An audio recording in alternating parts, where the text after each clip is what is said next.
υποχρεώσεις, όπως και για όλα τα μουσικά σώματα της Κέρκυρας, για μας τη Φιλαρμονική Κορακιάνας είναι ακόμη πιο έντονη. Χαιρόμαστε πολύ που σε αυτό το ετήσιο ραντεβού δεν έχουμε απουσίες.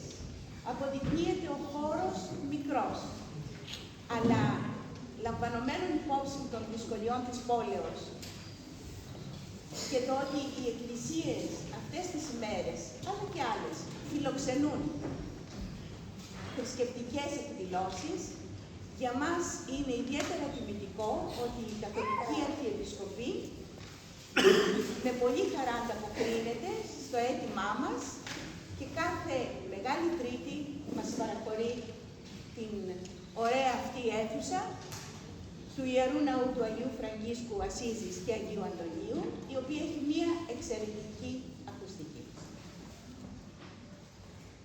Δεν θα σας κουράσω γιατί το πρόγραμμα είναι μεγάλο και απαιτητικό. Θα εκφράσω εκ μέρους του Διοικητικού Συμβουλίου και εκ μέρους των μουσικών τις ευχαριστίες για την παρουσία σας.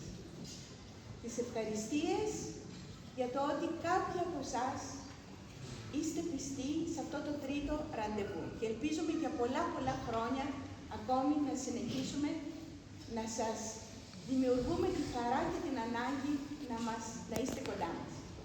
Χρόνια πολλά, καλή Ανάσταση σε όλους, υγεία, χαρά σε εσάς και τις οικογένειές σας και ελπίζουμε πολύ σύντομα, μετά το προσεχές ταξίδι που η Φιλαρμονική μας θα κάνει στη Νέα Υόρκη, προσκεκλημένη του Πανκερκυραϊκού Συλλόγου Αμερικής, για να παραστεί στις εκδηλώσεις για την Εθνική Παλιγενεσία που θα γίνουν στις 26 Απριλίου και θα συνοδεύσει την